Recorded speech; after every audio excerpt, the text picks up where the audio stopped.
Hello दोस्तों, welcome to toppers village. दोस्तों आज हम क्लास 12 मैथ्स के आखिरी चैप्टर प्रोबेबिलिटी की मिसलेनियस एक्सरसाइज के क्वेश्चन नंबर 6 से लेकर 10 तक करेंगे, मतलब मिसलेनियस एक्सरसाइज ऑन चैप्टर 13। ठीक है, तो देखो स्टार्ट करते हैं क्वेश्चन नंबर 6 से। आपको मिसलेनियस एक्सरसाइज में क्वेश्चंस को पढ़ के सबसे पहले ये सीखना चाहिए पड़ेगा कि वो जो क्वेश्चन है वो किस टॉपिक का है, फिर उस हिसाब से हम फिर तो आगे तो डील कर ही लेंगे। तो देखो यहाँ पर क्या बोला है क्वेश्चन नंबर 6 में, in a hurdle race a player has to cross 10 hurdles, the probability that he will clear each hurdle is 5/6. What is the probability that he will knock down fewer than 2 hurdles? देखो दोस्तों यहाँ पर क्या है, एक hurdle race है। Hurdle race समझते हो ना, वो कूद कूद के जो जाना पड़ता है। वो समझो कि वो यहाँ से एक रेस स्टार्ट हो रही है और उसको यहाँ तक जाना है। ठीक है, इसके बीच में 10 हर्डल्स लगे हैं, वो 10 स्टैंड लगे जिनसे उसको कूदना है। समझो कि यहाँ से लगना स्टार्ट है 1, फिर 2, 3, 4, 5, 6, 7, 8, 9, 10। ठीक है, तो यहाँ पे मैं नंबरिंग भी डाल देता हूँ मैं 1, 2, 3, 4, 5, 6, 7, 8, 9, 10। ठीक है, ये 10 हर्डल्स हैं यहाँ पर। इनको वो कूद कूद के जाएगा जो भी प्लेयर है वो। तो यार वो किसी भी हर्डल को क्लियर कर जाए, क्लियर मतलब उसको कूद के चला जाए, इसकी प्रोबेबिलिटी कितनी है 5/6 है। तो मैं यहाँ पर लिख लेता हूँ प्रोबेबिलिटी ऑफ क्लियर, है ना, क्लियर लिख लेता हूँ, मतलब वो कूद के चला जाएगा, वो कितना है 5/6। फिर अगर अच्छा इसका उल्टा क्या होगा, देखो क्लियर करेगा तो मतलब कूद के चला जाएगा। अगर वो कूद के नहीं जाता, उस हर्डल को गिरा देता है, खुद के पैर से लगा के उसको गिरा देता है ना, तो मतलब ढंग से कूद नहीं पाता, ढंग से क्लियर नहीं कर पाता, तब उसको बोलेंगे नॉक डाउन। मतलब वो देखो नॉक डाउन का मतलब क्या होता है, गिराना। क्या हो गया इसका मतलब, गिराना होता है। तो अगर वो क्लियर कर जाए, इस बात की प्रोबेबिलिटी 5/6 है। अगर वो उसको गिरा दे मतलब नॉक डाउन, तो इस बात की प्रोबेबिलिटी कितनी हो जाएगी, 1 में से इसको माइनस कर देंगे तो कितना मिल जाएगा, 1/6 मिल जाएगा। 1 - 5/6, तो ये बचे हुआ प्रोबेबिलिटी नॉकडाउन की हो जाएगी। ठीक है, अच्छा अब ये क्वेश्चन को समझना पड़ेगा कि ये क्वेश्चन किस टॉपिक से आया है। तो देखो दोस्तों ना, उस प्लेयर को 10 हर्डल्स पार करने हैं, तो यहाँ पे जो नंबर ऑफ एक्सपेरिमेंट है वो फिक्स है 10। फिर जब भी वो किसी हर्डल को कूदेगा या जंप करेगा, इसका मतलब उसकी जो प्रोबेबिलिटी है 5/6 होगी कूदने की, और उसको गिरा दे तो वो 1/6 होगी। हर बार यही है, पहले बार वो गिराए या उसको क्लियर कर जाए, उसकी वजह से दूसरे बार वाले को क्लियर करने या फिर नॉकडाउन की प्रोबेबिलिटी चेंज नहीं होगी। तो यहाँ पे जो ऐसा समझ सकते हो कि प्रोबेबिलिटी ऑफ सक्सेस या फिर फेलियर, कुछ भी समझ लो, वो थ्रू आउट दी रेस क्या रहेगी, कांस्टेंट रहेगी। ठीक है, तो यहाँ पे हर बार हर एक्सपेरिमेंट में जो प्रोबेबिलिटी है सक्सेस की वो क्या सेम है। ऐसा कब होता है, ऐसा बस एक ही केस में होता है, जब हम पढ़ते हैं बर्नौली ट्रायल्स या फिर उसका प्रोबेबिलिटी डिस्ट्रीब्यूशन, मतलब कौन सा, बाइनोमियल डिस्ट्रीब्यूशन। ठीक है, तो इस बार ये जो क्वेश्चन है ये किस चीज़ का है, ये है बर्नौली ट्रायल्स का। और इसका जो प्रोबेबिलिटी डिस्ट्रीब्यूशन होता है उसको क्या बोलते हैं, बाइनोमियल डिस्ट्रीब्यूशन।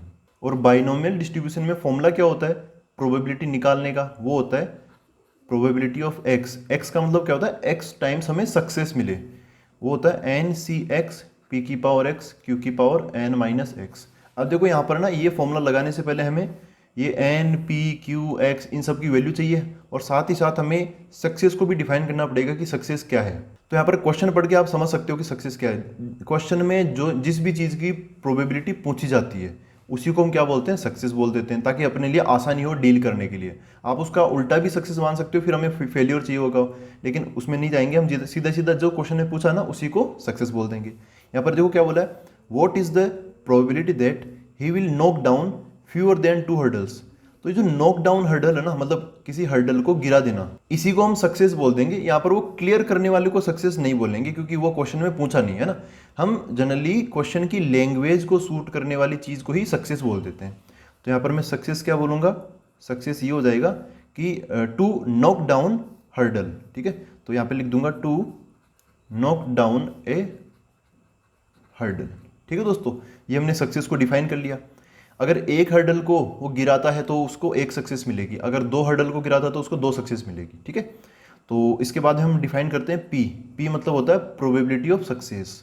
तो यहाँ पे सक्सेस क्या है, किसी हर्डल को गिराना, तो गिराने की प्रोबेबिलिटी क्या है 1/6। यहाँ पे पी की वैल्यू आ जाएगी 1/6। ठीक है, अच्छा फिर क्यू। क्यू होता है प्रोबेबिलिटी ऑफ फेलियर। तो सक्सेस है किसी हर्डल को गिराना, तो फेलियर क्या हो जाएगा, उसको नहीं गिराना, मतलब क्लियर कर जाना। तो क्लियर कर जाने की प्रोबेबिलिटी कितनी है 5/6, इसकी वैल्यू 5/6 आ जाएगी। ठीक है, इतना हो गया। एन, अच्छा एन क्या है, देखो एन तो हमें डिफाइन किया नहीं, एन तो सबसे स्टार्टिंग में डिफाइन करना चाहिए। यहाँ पे जो एन होता है वो होता है नंबर ऑफ ट्रायल्स। ठीक है, उसको कितनी बार हर्डल से गुजरना पड़ेगा, तो यहाँ पे आप बोल सकते हो कि n की वैल्यू है 10, उसको 10 हर्डल तो पार करने ही करने, भले वो गिराए या क्लियर करे कैसे भी करके, n इक्वल टू 10, मतलब इतने ट्रायल तो उसको देने ही पड़ेंगे एक रेस के अंदर, तो n की वैल्यू 10 होगी। उसके बाद में x, इसको हम सबसे लास्ट में डिफाइन करते हैं, है ना, सबसे लास्ट में। वैसे x क्या होता है, नंबर ऑफ सक्सेस, तो हम कितनी बार चाहते हैं नॉकडाउन हो जाए, फ्यूअर देन 2 हर्डल्स, इसको अभी थोड़ी देर बाद में करेंगे। सबसे पहले हमें n, p और q की वैल्यूज इसमें डाल देनी चाहिए। यहाँ पे क्या आ जाएगा, p of x equal to, इधर n सी x, तो n की जगह 10, 10 सी x, फिर p की पावर x मतलब 1/6, 1/6 की पावर x, और 5/6 की पावर n माइनस एक्स बोले तो 10 माइनस एक्स, तो ये 10 माइनस एक्स, यह आ जाएगा ये p ऑफ x। देखो इसका मतलब क्या है, इसका मतलब ये है कि प्रोबेबिलिटी ऑफ x सक्सेसेस, ठीक है, x बार हमें सफलता मिले वो। अच्छा, क्वेश्चन में देखो x का मतलब क्या है, x का मतलब तो यही होता है नंबर ऑफ सक्सेसेस, और अपनी क्वेश्चन में क्या पूछा है, देखो सक्सेस का मतलब क्या है, नॉकडाउन, नॉकडाउन कितनी बार होना चाहिए, मतलब लॉकडाउन नहीं है, नॉकडाउन है ये, ठीक है।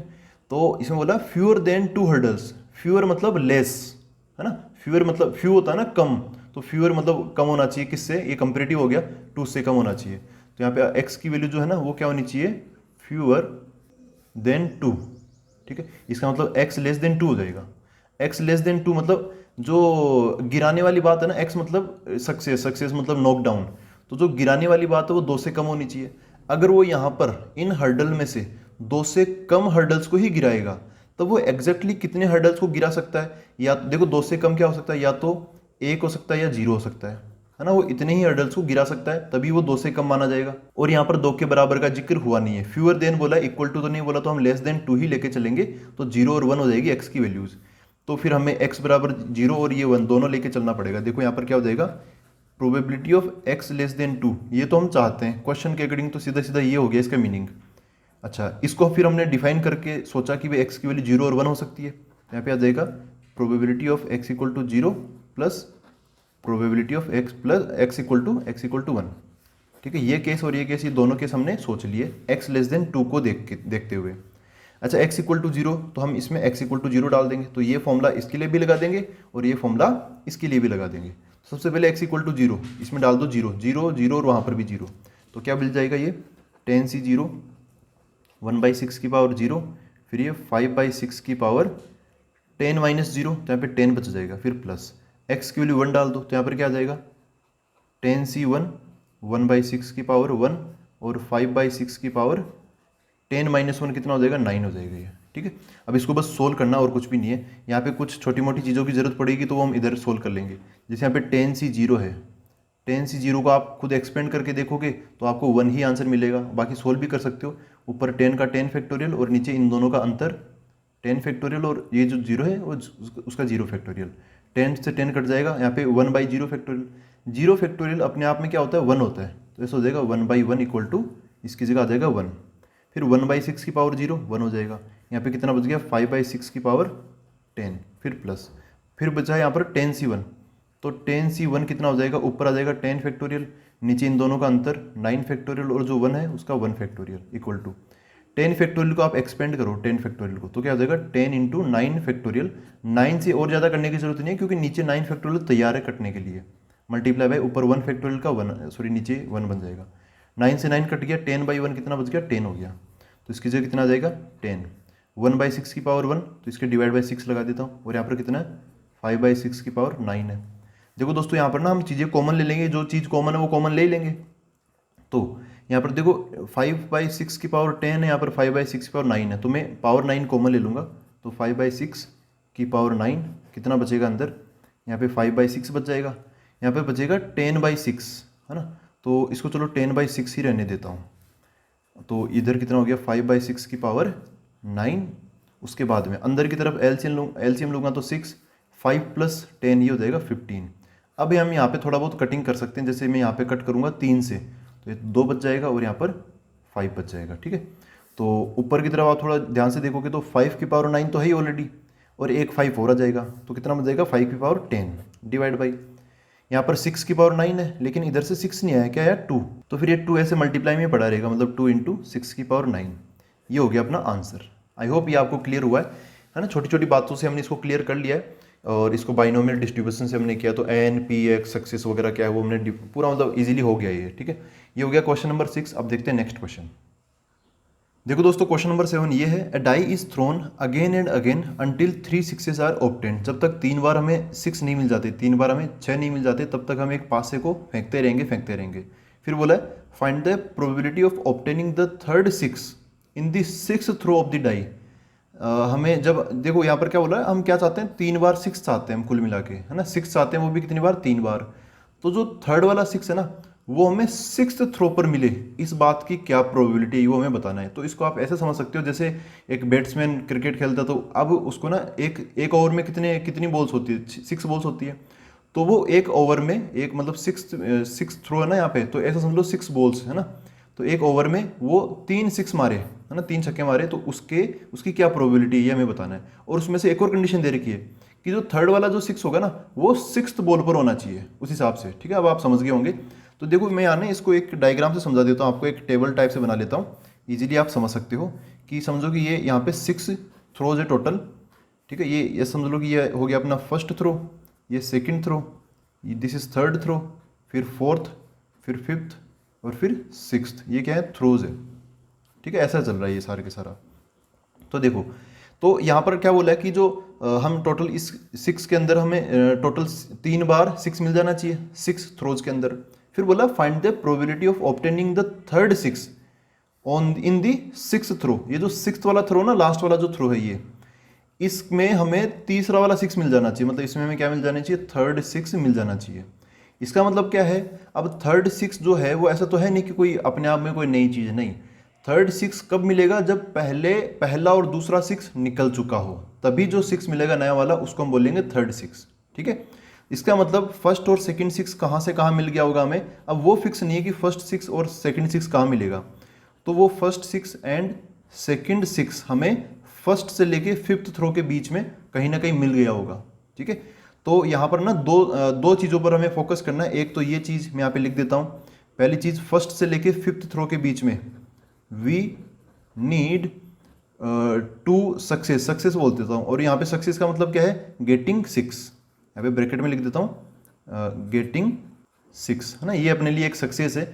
एक बार 6 मिला, इसका मतलब एक सक्सेस होगी। हम चाहिए 2 बार 6, ताकि 2 बार 6 तो वो 2 बार सक्सेस हो जाएगी, ये सक्सेस और ये सक्सेस, ऐसे इन फर्स्ट 5 थ्रोज, ठीक है। स्टार्टिंग के 5 थ्रो में हमें 2 बार 6 चाहिए, 2 बार सक्सेस चाहिए। एंड हमें जो 6th थ्रो है वहां पर भी एक बार 6 चाहिए। तो मैं ऐसा लिख देता हूं, we also need 1 success at 6th throw, ठीक है। मतलब 6th थ्रो में एक बार हमें और सक्सेस मतलब क्या है, गेटिंग 6 और मिल जाना चाहिए, ठीक है। तो हम यहाँ पर 2 तरीकों से करेंगे। फिर बाद में यहाँ पर बीच में क्या लगा, एंड लगा है, तो इसकी प्रोबेबिलिटी और इसकी प्रोबेबिलिटी को हम मल्टीप्लिकेशन थ्योरम के तहत मल्टीप्लाई कर देंगे। अब मेन बात क्या, देखो इसको तो निकाल लेंगे, इसकी प्रोबेबिलिटी तो क्या कितनी हो जाएगी, लास्ट वाला जो ये है ना 6th थ्रो, इसमें हमें 6 मिले। अब एक डाई जो होती है जब उसको हम फेंकते हैं, तब इसमें क्या क्या आ सकता है, 1 2 3 4 5 6, इनमें से कुछ भी आ सकता है ना। तो हमें इस 6th थ्रो में क्या मिलना चाहिए, 6 मिलना चाहिए। इस बात की क्या प्रोबेबिलिटी है, इस बात की है 1/6 प्रोबेबिलिटी है। तो इसके क्या हो जाएगा, 1/6। 1 तो हो गया अपना फेवरेबल, ये वाला केस 6 वाला। और नीचे टोटल नंबर ऑफ सैंपल, जो भी टोटल नंबर ऑफ आउटकम्स कितने यहाँ पे 6 है ना, तो 1/6 हो जाएगा। रही बात इसकी, ये थोड़ा सा टेढ़ा काम है, क्यों, क्योंकि यहाँ पर ना ट्रायल्स हो रहे हैं। कितने ट्रायल हो रहे हैं, 5 ट्रायल। हम 5 बार पासे को फेंकेंगे, उसमें हमें 2 बार सफलता मिलनी चाहिए। तो ये जो 5 ट्रायल्स है ये हो जाएगा एन की वैल्यू क्या होगी, 5। और जो 2 बार है 2 सक्सेस, वो हो जाएगी एक्स की वैल्यू, ठीक है। एन का मतलब होता है नंबर ऑफ ट्रायल्स और एक्स का मतलब होता है नंबर ऑफ सक्सेसेस। तो यहाँ पर एन की वैल्यू 5 और एक्स की वैल्यू 2 हो गई। उसके बाद में पी आता है, पी होता है प्रोबेबिलिटी ऑफ सक्सेस। गेटिंग 6 अपनी प्रोबेबिलिटी है, सॉरी अपना सक्सेस है ना, गेटिंग 6। तो गेटिंग 6 की प्रोबेबिलिटी अभी मैंने बताई, 6 आने की प्रोबेबिलिटी क्या होगी, 1/6 होगी। तो पी की वैल्यू क्या होगी, 1/6। अब क्यू की बात करें, क्यू होता है 1 - पी, तो 1 - 1/6 करूंगा तो क्या हो जाएगा, 5/6। या फिर पी मतलब सक्सेस की प्रोबेबिलिटी है, मतलब 6 आने की प्रोबेबिलिटी है, तो क्यू हो जाएगा 6 नहीं आने की प्रोबेबिलिटी। मतलब 1 से 5 में कुछ भी आ सकता है, और तो फिर 5 ऊपर और नीचे की तरफ 6, ठीक है। ये प्रोबेबिलिटीज़ है, ये मैं सैंपल स्पेस देख के बता रहा हूँ। ये हो गया।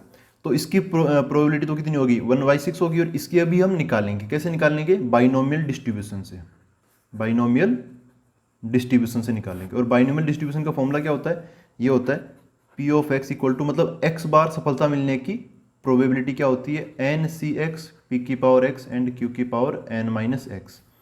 तो पी ऑफ एक्स, एक्स की वैल्यू क्या है, इस बार 2 है ना, यहाँ पे एक्स की जगह क्या आ जाएगा, 2 आ जाएगा, और बाकी जगह भी वैल्यू हम डालते चले जाएंगे। तो एन मतलब कितना, 5 सी एक्स मतलब 2, तो यह आ जाएगा 5c2। पी की जगह कितना आ जाएगा, 1/6 की पावर एक्स, एक्स मतलब 2। क्यू की पावर एन माइनस एक्स बोले तो क्यू कितना है, 5/6 की पावर एन माइनस एक्स मतलब 5 - 2 कितना आ जाएगा, 3 आ जाएगा। ऐसा हो गया, ठीक है। ये अभी पी ऑफ एक्स ही है, ये मैं इसकी प्रोबेबिलिटी बता रहा हूँ, ठीक है। इस केस की यहाँ पे क्या है, एंड है ना, तो इसका क्या बन जाएगा, इंटरसेक्शन, मतलब यहाँ पे इन दोनों को फिर हम मल्टीप्लाई करेंगे फाइनल, ठीक है। फाइनल में हम इन दोनों को मल्टीप्लाई करेंगे। इसको थोड़ा सिंप्लीफाई करूँ या रहने दो, चलो इसको इतना ही होल्ड कर लेते हैं ना।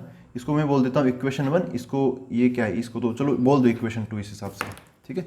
तो अब हम बोलते हैं कि अपनी जो फाइनल प्रोबेबिलिटी क्या होगी, जो भी हमें काम चाहते हैं, हम क्या काम करना चाहते हैं कि थर्ड 6 मिले हम 6th थ्रो के अंदर। तो वैसे बात तो थर्ड थ्रो की गई, लेकिन यहाँ पे थर्ड लगा रखा ना, इसका मतलब फर्स्ट एंड सेकंड ऑलरेडी निकल चुका होगा, वो भी हमें कंसीडर करना है ना, that should also be considered. तो यहाँ पर हम फिर क्या बोलेंगे कि अपनी भाई क्या बोलेंगे, इसको बोल देते हैं रिक्वायर्ड प्रोबेबिलिटी कितनी हो जाएगी। देखो रिक्वायर्ड प्रोबेबिलिटी के लिए अपना काम क्या है, जैसे परम्यूटेशन कॉम्बिनेशन में होता है ना, जब तक पूरा काम कंप्लीट ना हो जाए और बीच में एंड लगा हो तो हम क्या करते हैं, मल्टीप्लाई। वैसे यहाँ पर भी मल्टीप्लिकेशन थ्योरम होती है, वो भी ऐसे काम करती है। पहले हमें इसको डील करना, तो इसकी प्रोबेबिलिटी कितनी है, समझ लो P1 है ना, इसकी ये इसको समझ लो ये क्या है, P1। और इसकी जो प्रोबेबिलिटी है दूसरे वाले की, भाई लास्ट वाला जो 6 है ना, लास्ट वाला जो थर्ड 6 है वो 6th थ्रो में हमें मिले, तो इसकी प्रोबेबिलिटी क्या है, 1/6, इसको मैं P2 बोल देता हूँ। तो हमें चाहिए फाइनली P1 × P2। P1 की वैल्यू ये है, ये मैं यहाँ पे रख देता हूँ, 5c2 मल्टीप्लाई बाई 1/6 की पावर 2 5/6 की पावर 3 मल्टीप्लाई बाई P2, मतलब 6th थ्रो में हमें थर्ड 6 मिले, तो उसकी प्रोबेबिलिटी हमने ऑलरेडी लिख रखी है, क्या है, 1/6।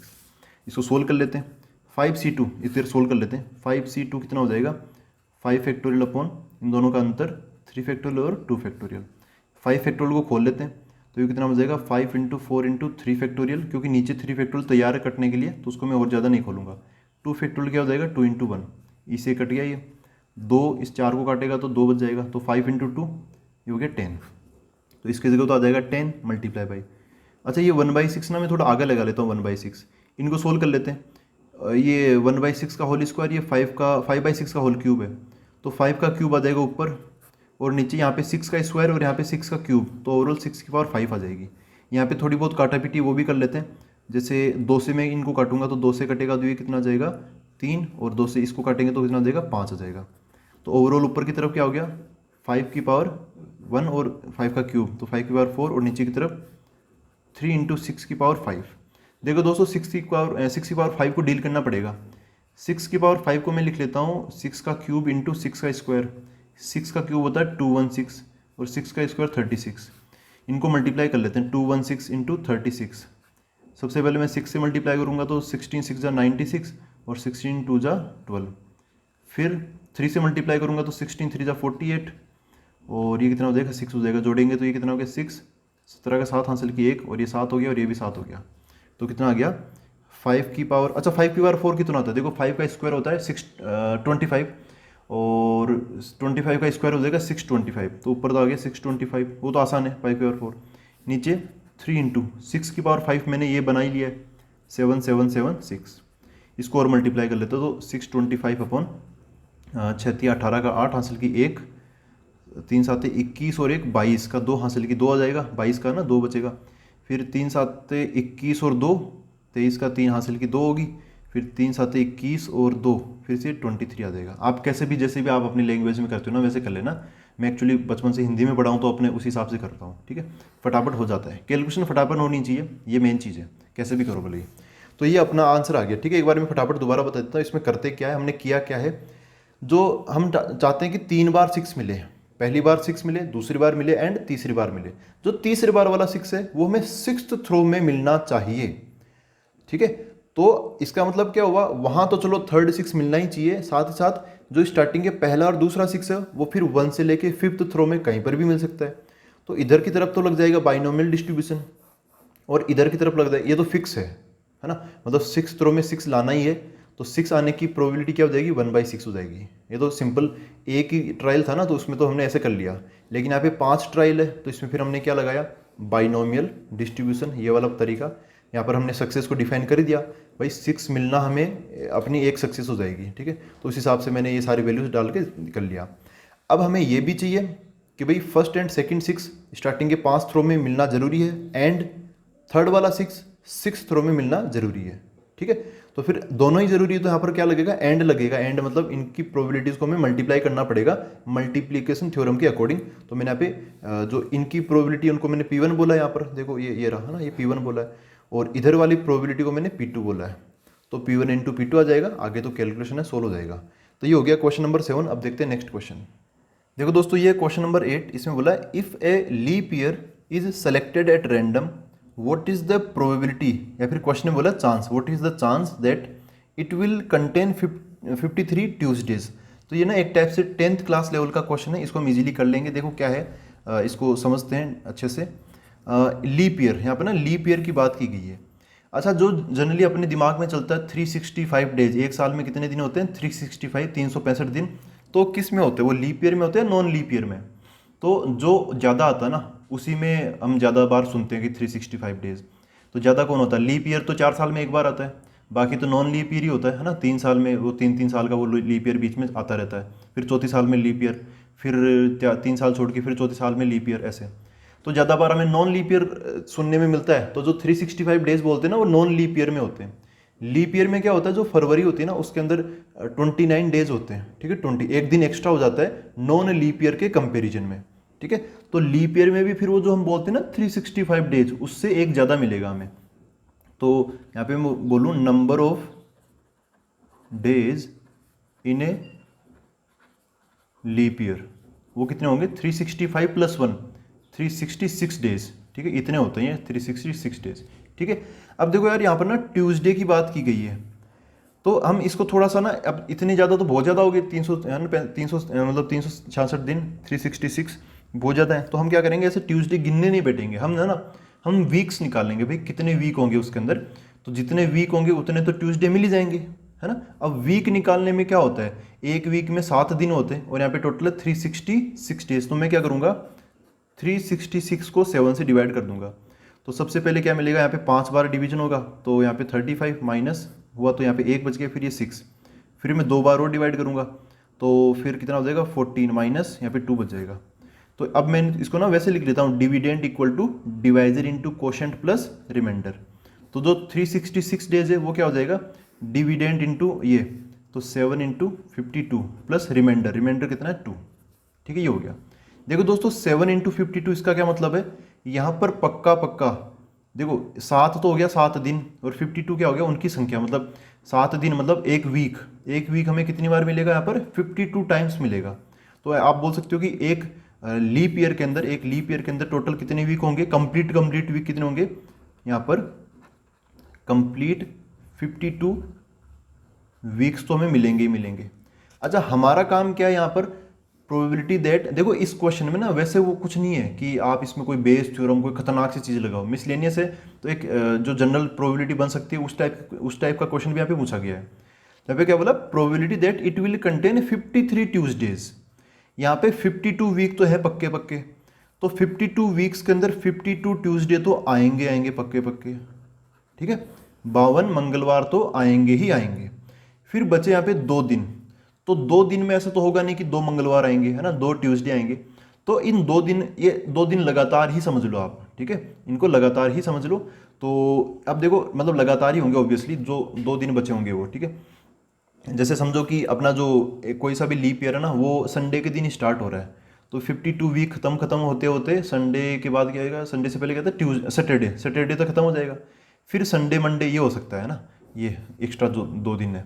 तो इन 2 दिन का क्या कॉम्बिनेशन है ना, इधर से तो हो गया फिक्स, हमें चाहिए टोटल 53 ट्यूसडेज, तो 52 ट्यूसडे तो फिक्स है, तो इनकी प्रोबेबिलिटी हम नहीं निकालेंगे, क्यों, क्योंकि ये तो फिक्स है, और 52 ट्यूसडे तो आएंगे ही आएंगे, इनकी प्रोबेबिलिटी 100% मतलब 1 तो होगी। रही बात इसकी, बस वो एक एक्स्ट्रा ट्यूसडे है ना, वो हमें यहाँ से जुगाड़ने को मिल जाए बस। अब देखो जो एक्स्ट्रा 2 डेज है ना, इसको मैं ऐसे समझ लो कि ये हो गया अपने सामने एक्स्ट्रा 2 डेज, ठीक है। यहाँ से मैं ट्यूसडे का जुगाड़ करना ताकि फिर 52 ये और एक ट्यूसडे इधर हो जाए, टोटल 53 ट्यूसडेज। तो इन एक्स्ट्रा 2 दिन का क्या कॉम्बिनेशन हो सकता है कि ये जो एक्स्ट्रा 2 डेज है वो कैसे हो, संडे मंडे हो, ठीक है। एस है मतलब संडे मंडे, या फिर मंडे ट्यूसडे, या फिर ट्यूसडे वेंसडे। ऐसा नहीं होगा कि संडे और ट्यूसडे आ जाएगा, ये जो 2 दिन है वो लगातार देखे जाएंगे, है ना। तो यहाँ पे संडे मंडे आ सकता है, मंडे के बाद ट्यूसडे आ सकता है, ट्यूसडे वेंसडे आ सकता है, वेंसडे थर्सडे आ सकता है, थर्सडे फ्राइडे आ सकता है, फ्राइडे और सैटरडे आ सकता है, और फिर फाइनली सैटरडे संडे भी आ सकता है, ठीक है। और कुछ तो कॉम्बिनेशन बनेगा ही नहीं, ऐसा तो हो ही नहीं सकता कि संडे के साथ में वेंसडे आ जाए, है ना। तो जो भी 2 दिन यहाँ पे एक्स्ट्रा बचेंगे वो लगातार ही मिलेंगे हमें डेज, और लगातार तो ये जो डेज होते हैं वो लगातार ही ऐसे काउंट ऐसे बोले जाते हैं, ठीक है। तो अब देखो हम क्या चाहते हैं, हम चाहते हैं एक एक्स्ट्रा ट्यूसडे और मिल जाए। यहाँ पर कितने केसेस बन गए, यहाँ पे टोटल कितने केस बन गए, टोटल यहाँ पे हो गए 7 केसेस, है ना, टोटल 7 केस बन गए यहाँ पे। अपना वाला फेवरेबल केस क्या है, 53 ट्यूसडे का जुगाड़ करना। 52 ट्यूसडे का जुगाड़ हो चुका ऑलरेडी। एक एक्स्ट्रा ट्यूसडे हमें मंडे ट्यूसडे वाले कॉम्बिनेशन में मिल सकता है, या फिर ट्यूसडे वेंसडे। अब ये क्या है, टी और ये डब्ल्यू है, यहाँ से भी हो सकता है, ठीक है। तो हमें क्या चाहिए, एक एक्स्ट्रा ट्यूसडे चाहिए। तो उस एक्स्ट्रा ट्यूसडे को मिला के टोटल कितना हो जाएगा, 53 ट्यूसडे हो जाएगा, ठीक है। जनरली बच्चे थोड़े कंफ्यूज हो जाते हैं, वो देखते हैं यार इनमें क्या प्रोबेबिलिटी, इनका क्या करें फिर, है ना, ऐसे कंफ्यूज हो जाते हैं। देखो दोस्तों, कंफ्यूज होने की जरूरत नहीं है, 52 ट्यूसडे ऑलरेडी मिलेंगे ही मिलेंगे। हम प्रोबेबिलिटी निकालेंगे एक एक्स्ट्रा ट्यूसडे की, एक एक्स्ट्रा ट्यूसडे की। मैं यहाँ पे एक्स्ट्रा भी लगा रहा हूँ, यहाँ पर मैं एक ट्यूसडे की प्रोबेबिलिटी नहीं निकाल रहा, यहाँ पे मैं एक्स्ट्रा एक ट्यूसडे की प्रोबेबिलिटी निकाल रहा हूँ, क्योंकि 52 ट्यूसडे तो आएंगे ही आएंगे। अगर वो एक्स्ट्रा भी मिल जाएगा, जितने तरीकों से हमें ये एक एक्स्ट्रा ट्यूसडे मिलेगा उतने ही तरीकों से हमें 53 ट्यूसडे मिल जाएंगे, क्योंकि 52 तो उसमें फिक्स है ना। तो देखो क्या होगी, इसकी प्रोबेबिलिटी यहाँ से देख लेंगे। वो जो एक्स्ट्रा 2 दिन है वो उनको हम टोटल 7 तरीकों से यूटिलाइज कर सकते हैं, तो 7 तो हो जाएगा टोटल। और ट्यूसडे वाले ये 2 केस आ जाएंगे, ये हम चाहते हैं कि एक्स्ट्रा ट्यूसडे मिले तो उसके 2 केस आ जाएंगे। तो 53 ट्यूसडे होने के यही केस अपने बन जाएंगे, ठीक है दोस्तों। आपको एक्स्ट्रा ट्यूसडे के बारे में सोचना जरूर है। 52 ट्यूसडे तो वो तो मिलेंगे ही मिलेंगे। तो आई होप ये क्वेश्चन आपका क्लियर हो गया। अब देखते हैं हम नेक्स्ट क्वेश्चन, क्वेश्चन नंबर 9। देखो दोस्तों, ये क्वेश्चन नंबर 9, इसमें बोला an experiment succeeds twice as often as it fails. तो एक एक्सपेरिमेंट में सक्सेस मिलने की जो प्रोबेबिलिटी है ना, वो क्या है, twice as often as it fails, ठीक है। इतने चांस है, सक्सेस मिलने के चांस फेल होने के चांस के डबल है। तो ऐसा बोल सकते हो कि जो सक्सेस है वो हमें दुगनी मिलती है, किससे, फेल होने से, ठीक है। तो अगर समझो कि हम फेल एक बार होते हैं तो सक्सेस हमें 2 बार मिलेगी इस हिसाब से। तो सक्सेस की प्रोबेबिलिटी क्या होती है, पी, ट्वाइस ऑफ फेल की प्रोबेबिलिटी क्या होती है, क्यू, है ना। इसको देखेंगे आगे। यहाँ पे क्या बोला, find the probability that in the next 6 trials. तो यहाँ पे ना 6 ट्रायल्स दे रखे, नेक्स्ट 6 ट्रायल्स। तो ये एन की वैल्यू दे रखी है कितनी, 6। There will be at least 4 success. देखो जो नंबर ऑफ सक्सेस होते हैं ना, नंबर ऑफ सक्सेस, इनको हम क्या बोलते हैं, इनको हम एक्स से रिप्रेजेंट करते हैं। तो यहाँ पे क्या बोला, एटलीस्ट 4 सक्सेस, मतलब जो एक्स है वो ग्रेटर देन इक्वल टू 4 होगा। एटलीस्ट मतलब क्या होता है, एटलीस्ट 4 सक्सेस मतलब कम से कम 4 बार सक्सेस मिले। 4 से और कम सक्सेस नहीं मिलनी चाहिए, कम से कम 4 तो मिलनी चाहिए, 4 से भले ही ज़्यादा हो जाए। तो इस हिसाब से x greater than equal to क्या हो गया, 4 हो गया, एन की वैल्यू 6 होगी। यहाँ पर पी इक्वल टू 2Q है। और हमें पता है कि यार जब भी ऐसा सक्सेस और फेलियर का कोई क्वेश्चन आता है, ये बर्नौली ट्रायल वाला ही होता है, यहाँ पे बोला नहीं लेकिन बर्नौली ट्रायल का ही है। वहाँ पर P प्लस क्यू, एक्चुअली 2 ही आउटकम होते हैं, सक्सेस एंड फेलियर। तो P plus Q equal to कितना हो जाएगा, 1 हो जाएगा, है ना। दोनों की प्रोबेबिलिटीज मिला के टोटल प्रोबेबिलिटी 1 बन जाएगी, ठीक है। तो मैं यहाँ से एक इक्वेशन ये है, दूसरी इक्वेशन ये है, इन दोनों को सोल्व करके P और Q की वैल्यू भी निकालूंगा। P की वैल्यू उठा के इसमें डाल दूंगा, तो कितना हो जाएगा, ये यहाँ पे कितना हो जाएगा, 2Q plus Q equal to 1। तो यहाँ हो गया 3Q equal to 1। Therefore Q की वैल्यू क्या हो जाएगी, 1/3। Q की वैल्यू 1/3 है, वो Q की वैल्यू 1/3 उठा के मैं यहाँ पे रख दूंगा, तो 2 × 1/3। तो P की वैल्यू क्या मिल जाएगी हमें, 2/3 मिल जाएगी। P आ गया, Q आ गया, सब कुछ तैयार है, N की वैल्यू तैयार है, X की वैल्यू तैयार है। अब हम लगाएंगे यहाँ पे वो बाइनोमियल डिस्ट्रीब्यूशन का फॉर्मूला। हम चाहते हैं कि there will be at least 4 success. तो हम चाहते हैं सबसे पहले तो प्रोबेबिलिटी ऑफ एक्स मतलब नंबर ऑफ सक्सेस, हमें नंबर ऑफ सक्सेस मिले एक्स बार, तो इसकी क्या प्रोबेबिलिटी होती है, तो इसका फॉर्मूला होता है एन सी एक्स पी की पावर एक्स क्यू की पावर एन माइनस एक्स। यहाँ पे वैल्यूज डाल देंगे, पी ऑफ एक्स कितना हो जाएगा, एन मतलब 6, सी एक्स, अभी एक्स की वैल्यू बाद में डालेंगे क्योंकि यहाँ पे ना इनइक्वलिटी है, x greater than equal to 4। तो यहाँ पे p की पावर x कितना हो गया, p की पावर x, p कितना है ये 2/3, तो 2/3 की पावर x, फिर उसके बाद में q की power n minus x, q कितना है 1/3, 1/3 की पावर n माइनस एक्स। ठीक है, ये हो गया।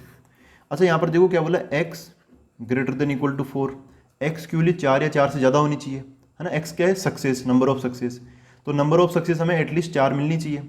टोटल कितनी बार हम वो ट्रायल कर रहे हैं, 6 बार कर रहे हैं, है ना।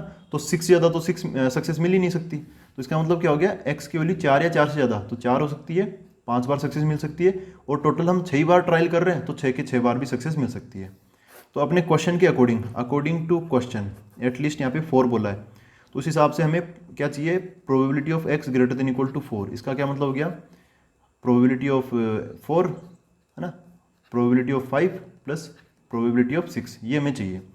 तो ये जो फॉर्मूला ना, ये फॉर्मूला ये हमें 3 बार लगाना पड़ेगा, P4 के लिए, P5 के लिए, P6 के लिए। यहाँ पे जो x है ना, वहाँ पे एक बार 4 डाल देंगे, एक बार 5 डाल देंगे और एक बार 6 डाल देंगे। इसको मैं अब अगले पेज में लिखता हूँ। तो देखो दोस्तों, ये मैंने लिख लिया है, Px भी लिख लिया और ये P4 P5 P6 भी लिख लिया है। सबसे पहले P4 में इसमें 4 डाल दूंगा, तो क्या हो जाएगा 6c4 2/3 की पावर 4 एंड 1/3 की पावर 6 माइनस 4 बोले तो 2 हो जाएगा, फिर प्लस P5 में यहाँ पे मैं 5 5 5 डाल दूंगा, तो क्या हो जाएगा 6c5 2/3 की पावर 5 1/3 की पावर 6 माइनस 5, वो हो जाएगा 1, फिर प्लस, फिर P6, तो क्या हो जाएगा यहाँ पे x की जगह 6 6 6 डाल दूंगा, तो ये हो जाएगा 6c6 2/3 की पावर ये कितना है 6, और यहाँ पे 1/3 की पावर 6 माइनस 6 हो जाएगा 0। ठीक है, अब यहाँ पर ना बाकी सब तो कैलकुलेट कर ही लेंगे, बच जाता है 6c4 6c5 और 6c6। तो देखो मैं हमेशा बोलता हूँ जब कभी भी ऐसा हो ना कि NCN आए तो उसकी वैल्यू 1 होती है, भले आप फॉर्मूला लगा के निकाल सकते हो, लेकिन एटलीस्ट यार ये तो याद रखो। तो यहाँ पे जो 6c6 है इसकी वैल्यू क्या हो जाएगी 1 हो जाएगी, फिर एक ये बचता है, तो एक देखो ये जो NCN वो 1 होता है ना, वो एक्चुअली NC0 भी होता है 1, ऐसे ही NCN-1 ये और NC1 इन दोनों की वैल्यू क्या होती है n होती है। ठीक है, मतलब NC1 आ जाए तब भी आंसर n आ जाएगा, और NCN-1 ऊपर वाले से एक कम, जैसे यहाँ पर ना 6 है तो ये 5 क्या है 6 माइनस 1, तो इस केस में आंसर क्या हो जाएगा n मतलब ये ऊपर वाला, ये n और है ना, तो इसमें ऊपर वाला कौन है 6, तो इसकी वैल्यू क्या आ जाएगी 6 आ जाएगी। वैसे आप चाहो तो वैल्यू निकाल सकते हो। और अगली चीज़ यहाँ पर है 6c4, तो इसकी वैल्यू मैं इधर अलग कैलकुलेट कर ही लेता हूँ, थोड़ा ये लंबा है तो थोड़ा लंबा खींचेगा, तो इसको कर लेते हैं। 6c4 इक्वल टू कितना हो जाएगा, ऊपर 6 फैक्टोरियल और नीचे इन दोनों का अंतर 2 फैक्टोरियल, ये 4 का 4 फैक्टोरियल। 6 फैक्टोरियल को खोलो 4 फैक्टोरियल तक, फिर ये कट जाएगा, तो 6 इंटू 5 इंटू 4 फैक्टोरियल और नीचे 2 फैक्टोरियल हो गया 2 इंटू 1 और 4 फैक्टोरियल का एज इट इज़, ये कट गया। यहाँ पे 6 इंटू 5 है तो ये 2 उसको काटेगा तो यहाँ पे 3 आ जाएगा, 3 पंजे ये बन जाएगा 15। ठीक है, तो इसकी जगह कितना आ जाएगा 15 आ जाएगा, ये हो गया। इनको सोल्व कर लेते हैं अब। तो यहाँ पर अब देखो यार कुछ चीज़ कॉमन भी ले लो, है ना, कुछ चीज़ हम कॉमन भी ले लेंगे। कैसे, जैसे यहाँ पर बार बार 2/3 आ रहा है, ये देखो यहाँ पर 2/3 है, यहाँ पर 2/3 और यहाँ पर भी 2/3 है, तो इनमें सबसे कम पावर क्या है 2/3 की, ये पावर 4, ये मैं कॉमन ले लूँगा, 2/3 की पावर 4 मैंने कॉमन ले लिया। फिर अंदर की तरफ क्या बचेगा, यहाँ पर बचेगा ये 6c4 हो जाएगा 15 मल्टीप्लाई बाय 1/3 का स्क्वायर, ये बन जाएगा डिवाइड बाई 9 प्लस 6c5 क्या हो गया 6 हो गया। यहाँ पर फिर ये भी बचेगा, देखो 2/3 की पावर 4 तो कॉमन ले ली, यहाँ पे पावर 5 है तो एक पावर बच जाएगी 2/3, यहाँ पे 1/3 ये बच जाएगा, फिर प्लस 6 1 हो गया, ये 1/3 की पावर 0 ये भी 1 हो गया, यहाँ पे बचा 2/3 की पावर 6, पावर 4 तो कॉमन ले ली तो पावर 2 बच जाएगी, 2/3 का स्क्वायर बच जाएगा, तो 2 का स्क्वायर 4 और यहाँ पे नीचे कितना 3, 3 का स्क्वायर कितना हो जाएगा यहाँ पर कितना यार 3 का स्क्वायर 9 हो जाएगा। यहाँ पर ना एक गलती मेरे को नजर आई, 1/3 की पावर 1 लगाएंगे तो यहाँ पे 1/3 ही बचेगा ना यार, ये हो गया। ठीक है, अब देखो यहाँ पे नीचे की तरफ 9 है, इधर 3 इंटू 3 ये भी क्या बन जाएगा 9 बन जाएगा, और यहाँ पे 9 तो यही है ना, अंदर की तरफ एलसीएम लेने में आसानी हो जाएगी, 2/3 की पावर 4, देखो एलसीएम क्या होगा 9 हो गया, इधर ऊपर की तरफ क्या 15, इधर 6 × 2 ये कितना हो गया, 6 × 2 हो गया अपना 12, फिर इधर की तरफ 4 आ गया, ठीक है। इनको जोड़ लेंगे हम, तो 2/3 की पावर 4, ये 9 हो गया, और ऊपर की तरफ कितना 15 और 12 है ना, 15 एंड 12 कितना हो जाएगा 27, 27 और 4 ये हो गया 31। अब इसको क्या ही सोल्व करोगे, इतना ही ठीक है ना, इतना ही ठीक है, क्योंकि अब ज़्यादा मिक्स करने की कोई ज़रूरत है नहीं, यही बढ़िया लग रहा है। तो ये हो गया अपना कौन सा, क्वेश्चन नंबर 9 हो गया। एक्सपेरिमेंट ये दे रखा था सक्सीड वाला। तो अब देखते हैं अगला क्वेश्चन, क्वेश्चन नंबर 10। देखो दोस्तों, ये है क्वेश्चन नंबर 10। इसमें बोला है how many times must a man toss a fair coin so that the probability of having at least one head is more than 90%।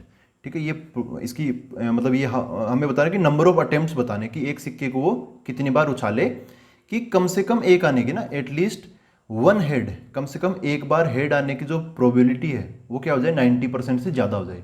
भाई एटलीस्ट एक बार हेड मिल जाइए तो ये बहुत छोटी सी मामूली सी बात पूछ ली तो हो ही जाना चाहिए, तो इसकी प्रोबेबिलिटी 90% से ज़्यादा होनी चाहिए।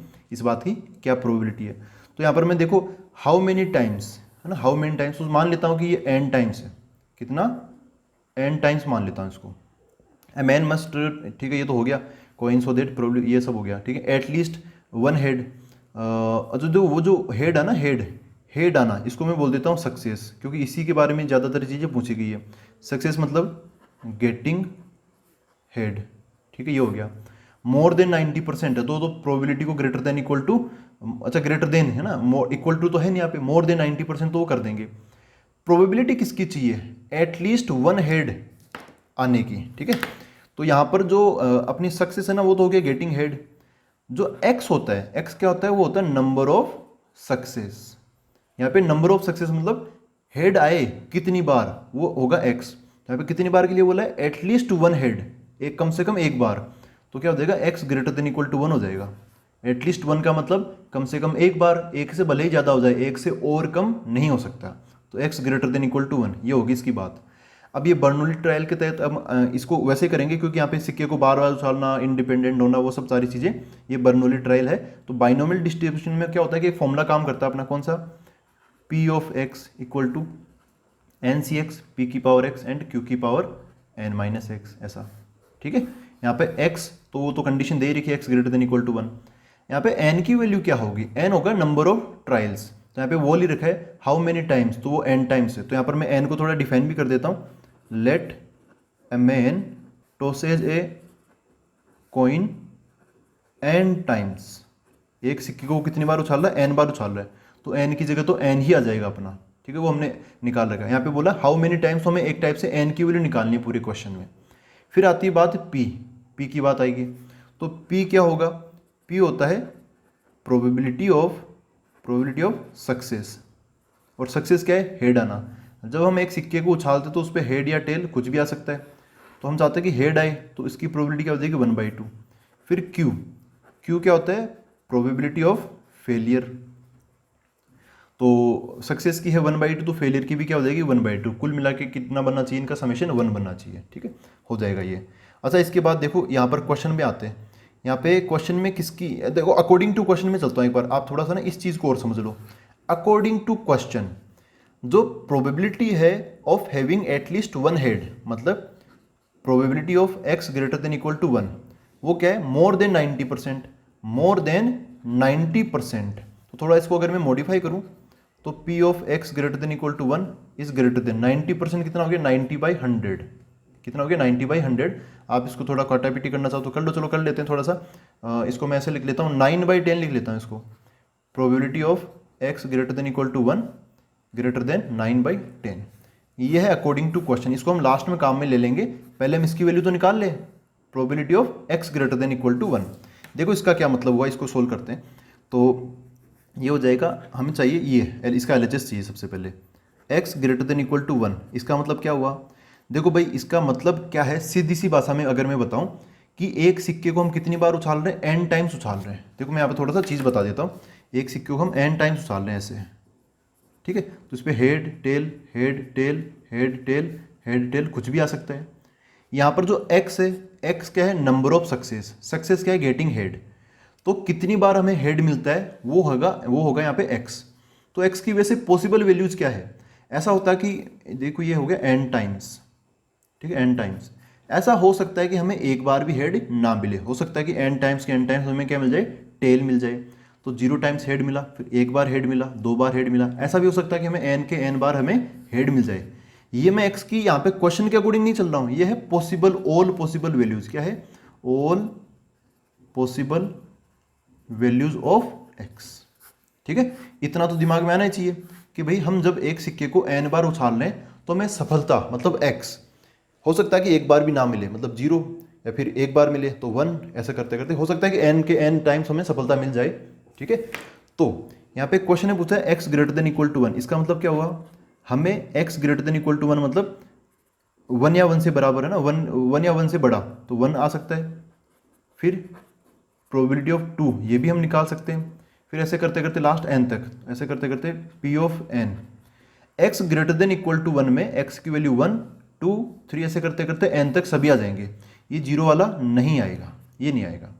ठीक है, लेकिन यार ऐसा करना तो बहुत बड़ा मतलब बहुत भारी काम हो जाएगा। देखो ये रहा एन सी एक्स, पहले मैं इस फॉर्मूले में ना, यहाँ पर क्या है, पी ऑफ एक्स है ना, तो ये पी ऑफ 1 है, एक्स की जगह 1 डालूंगा, फिर 2 डालूंगा, फिर 3 डालूंगा, ऐसे करते करते एन तक डालूंगा तो बहुत लेंथी हो जाएगा। तो फिर हम दूसरा स्मार्ट तरीका निकालेंगे कैसे, इसीलिए मैंने आपको ये समझाया है। हमें प्रोबेबिलिटी चाहिए 1 2 3 4 5 6, ऐसे करते करते एन तक की प्रोबेबिलिटी हमें चाहिए। हम क्या करेंगे, हम टोटल प्रोबेबिलिटी कितनी होती है, 1 होती है, उसमें से ये जो 0 वाला ना ये माइनस कर देंगे, मतलब प्रोबेबिलिटी ऑफ 0। ठीक है, तो 1 में से अगर हम 0 वाला माइनस कर देंगे, टोटल प्रोबेबिलिटी 1 में से अगर हम 0 वाला केस माइनस कर देंगे तो फिर बचेंगे कौन से केस, 1 2 3, ये n वाले केस बच जाएंगे जो कि हमें चाहिए। ठीक है, तो अगर आपको इसकी वैल्यू निकालनी हो, ये लेंथी पड़ रहा हो, तो आप 1 में से जो बच गए ना केस उसको माइनस करके ऐसे निकाल सकते हो। ठीक है, ये ज़्यादा आसान लगेगा। तो देखो 1 माइनस पी ऑफ 0 क्या हो गया, ये यहाँ पर मैं 0 डाल दूंगा, तो n की जगह तो n है ही, c x की जगह क्या जाएगा, 0 आ जाएगा, p की जगह कितना आ जाएगा, p की जगह 1/2, तो यहाँ पे 1/2 की पावर x, x की जगह 0 आ जाएगा। फिर q की जगह 1/2, तो 1/2 की पावर यहाँ पे क्या n माइनस एक्स, तो n माइनस 0 आ जाएगा। ठीक है, तो यहाँ पे probability of x greater than equal to 1 ये आ गया। सोल्व करते हैं, 1 माइनस, देखो दोस्तों जो n सी 0 होता है वो होता है 1, 1/2 की पावर 0 ये होता है 1, और ये बच गया, फिर क्या बच गया, इसको थोड़ा नीचे लिख लेता हूँ, 1 माइनस 1/2 की पावर n, ये बच गया, क्योंकि ये सब तो एक एक हो गए और n माइनस 0 n हो गया। तो ये मिल गया हमें क्या, probability of x greater than equal to 1 क्या मिला हमें, 1 माइनस 1/2 की पावर n। ठीक है दोस्तों, अब मैं अगेन अकॉर्डिंग टू क्वेश्चन ये बोल रखा है कि भाई ये चीज़ होने की जो प्रोबेबिलिटी है, कम से कम एक बार हेड आने की जो प्रोबेबिलिटी है वो है 90% से ज़्यादा। तो अब मैं ये वाली है ना, ये जो डेटा उठा के मैं इसी इनइक्वलिटी में डाल दूंगा, तो क्या मिल जाएगा, अकॉर्डिंग टू क्वेश्चन बोल सकते हो, ए टी क्यू ही बोल देता हूँ, P of x greater than equal to 1 is greater than क्या है, 9/10, ग्रेटर देन 9/10। इसकी वैल्यू ना उठा के मैं यहाँ पे पुट कर दूंगा, तो यहाँ पे क्या आ जाएगा, 1 माइनस 1/2 की पावर, ये 1/2 की पावर होल पावर n है, तो इसको मैं यहाँ पे लगा लेता हूँ n। ठीक है, यहाँ पे मैं n लगा लेता हूँ, ग्रेटर देन 9/10। सोल्व करूँगा, इसको 9/10 को उधर ले जाऊँगा, n वाली चीज़ को उधर ले जाऊँगा, 1 माइनस 9/10 ग्रेटर देन 1/2 की पावर n। इसको फर्दर इधर की तरफ सोल्व कर लेता हूँ, ये कितना हो जाएगा, 10 माइनस 9 1/10 ग्रेटर देन 1/2 की पावर n। अब ना देखो यार, ये 1/2 1/2 n 1/10 ये सब उल्टे हैं, इनको मैं सीधा कर लूँगा, मतलब इस पूरी इनइक्वलिटी का ना अभी इसको सीधा समझ लो, इसको आप उल्टा कर दो, तो जो नंबर उल्टे दिख रहे थे वो आप हो जाएंगे सीधे। तो 1/10 का उल्टा 10 हो जाएगा, 1/2n का उल्टा 2n हो जाएगा। ऐसा करने से लेकिन जो ये साइन ऑफ इनइक्वलिटी ना ये चेंज हो जाएगा, ग्रेटर देन का क्या हो जाएगा, लेस देन। अच्छा, लेस देन आप ऐसा समझ सकते हो कि 10 2 की पावर n से छोटा है, या फिर 2 की पावर n 10 से बड़ा है, कैसे भी समझ सकते हो। अब यार यहाँ पर ना क्या पूछा है, यहाँ पर ये पूछा है हाउ मेनी टाइम्स, तो n टाइम्स हमने मान के चला कि भाई उसको ना टोटल n बार उछालना पड़ेगा, तो एटलीस्ट 1 हेड आने की प्रोबेबिलिटी 90% से ज़्यादा हो जाएगी। तो यहाँ पे n की वैल्यू देखो, कोई इक्वलिटी तो यहाँ पर आई नहीं कि बराबर का साइन आ गया हो, यहाँ पर हम n की वैल्यू चेक करेंगे। सबसे पहले मैं n की वैल्यू 1 डालूंगा, तो क्या ये देखो क्या मिलेगा, 2 की पावर 1 ग्रेटर देन 10, ये सही बात है क्या, दिस इज रॉन्ग, 2 10 से ज़्यादा कैसे हो सकता है, नहीं होगा। फिर n की वैल्यू 2 डालूंगा, तो 2 की पावर 2 ग्रेटर देन 10, ये सही बात है क्या, 2 की पावर 2 कितना हो गया, 4, 4 10 से ज़्यादा होता है, नहीं होता। फिर n की वैल्यू 3 डालूंगा, है ना, इनइक्वलिटी में फिर ऐसा करना पड़ेगा हमें, 3 डालूंगा तो 2 की पावर 3 8 होता है, 8 क्या 10 से ज़्यादा होता है? नहीं होता। फिर n की वैल्यू डालूंगा 4, तो क्या हो जाएगा यहाँ पर हो जाएगा 2 की पावर 4 ग्रेटर देन 10। ये सही बात है क्या? 2 की पावर 4 कितना होता है? 16 ग्रेटर देन 10, ये सही बात है ना? ये क्या हो गया? सही हो गया। ऐसे फिर आप आगे कुछ भी डाल लो, n इक्वल टू 5, तो हो जाएगा 2 की पावर 5 ग्रेटर देन 10, ये भी सही बात हो। तो आगे आपको सही सही सही बात सही बात सही बात मिलती रहेगी। तो इस हिसाब से आप बोल सकते हो कि n की वैल्यू 4, 5 और आगे वाली जो भी है ना वो सब मिलते चलेंगे, कि मतलब n की वैल्यू 4, 5, 6 सब आ जाएंगे। तो आप बोल सकते हो कि n क्या आ गया? Greater than equal to 4। अगर वो 4 या 4 से ज़्यादा बार उस सिक्के को उछालेगा तो फिर हेड आने की प्रोबेबिलिटी ना, मतलब कम से कम एक बार हेड आने की प्रोबेबिलिटी 90% से ज़्यादा तो हो ही जाएगी, ये पूछा गया। तो n greater than equal to क्या आ गया? 4 आ गया। आई होप ये आपका क्लियर हुआ ये क्वेश्चन। अब हम मिलते हैं अगले वीडियो के अंदर। Thank you very much.